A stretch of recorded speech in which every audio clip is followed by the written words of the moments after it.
At the PAC Expo 2017 show here in Las Vegas, companies from all over the world are coming to show off their packaging and related technologies. I'm Teresa Hauk, editor of the Journal from Rockwell Automation and our partner Network Magazine. One of the top companies exhibiting here is Ross Controls, and I'm talking with Chris. Chris, I see you have some new products here. Tell us about them. Absolutely.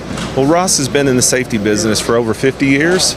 We have been in the industry since 1921, so we're coming up on our 100th anniversary, and we're excited to release our new products here at the show. We have one that's a safe exhaust, safe cylinder return valve called the RSC. We have a second product called the M35, which is a safe exhaust product. And then we also have the safe cylinder stop or load holding valve. And you can see these valves are much smaller than what Ross has had in the past and what other people have had in the industry. And we've got a broad portfolio within 3 different valves here. And I'm going to show you the functionality of these valves here over at our demo stations. Okay, let's go take a look. Yeah, let's see how they work. So I'm here with Chris, and we're looking at the M35 valve in action. So what are we seeing here? Well, what we have here is the M35 safe exhaust valve, which is our newest generation exhaust valve.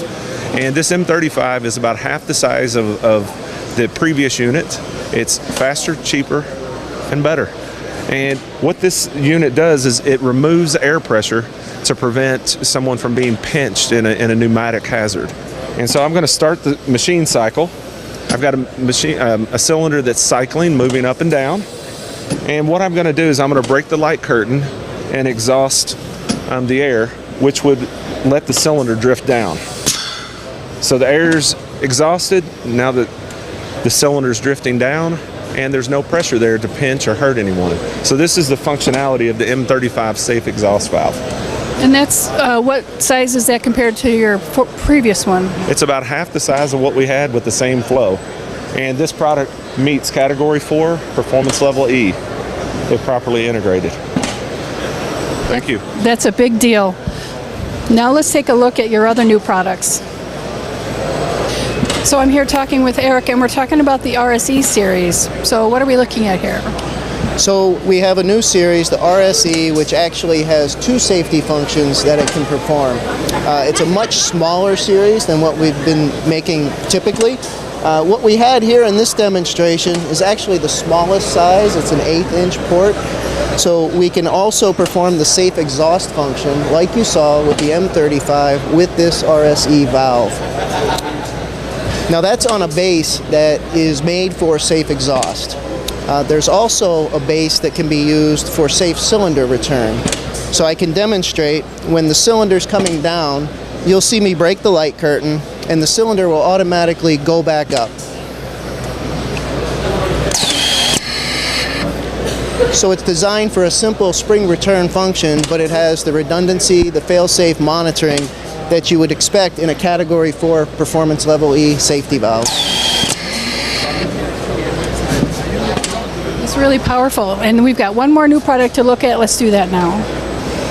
So I'm here talking with Steve about the CrossCheck. So Steve, tell us what we're looking at here in action. Okay. I'm Steve Boyette. I'm a functional safety engineer for Ross Controls, and I just want to tell you a little bit about our new CrossCheck valve. The CrossCheck is a 4-3 closed center position valve that's rated for Category 4 Performance Level E applications. So basically it's a directional valve, and it'll drive your cylinder back and forth, and you'll be able to stop it anywhere along the stroke. But the main thing is, if there's a fault in the valve where one side's not shifting as well as the other, then it's going to go ahead and stop anyway. So if you turn it off, or if there's a fault in the valve, then the CrossCheck's going to stop and hold the cylinder where it is. For instance, here, if I stop it on the way down, it's stuck. You know, I can reach in, I'm safe, I can't move the cylinder anywhere. But if you were going to go work on this and actually needed to get the trap pressure out that we're using to hold it in place, we've included a trap pressure release button on the side. So I'm going to reach in and hit that, and you can see how it'll slowly let it down safely. And there's one on the other end too, so you could actually plumb this either direction, so it could always go one way, you know, or horizontal or vertical for whatever you need. So. And what applications are well suited for this? Okay, really any cylinder control application where we need to stop the cylinder mid-stroke or be able to drive it back and forth all the way. Main thing is we want to be able to give safe operator access for the people that are working on the equipment. Okay, great. All right, thank you. I'm Teresa Hauk at the PEC Expo 2017. I'll see you next time.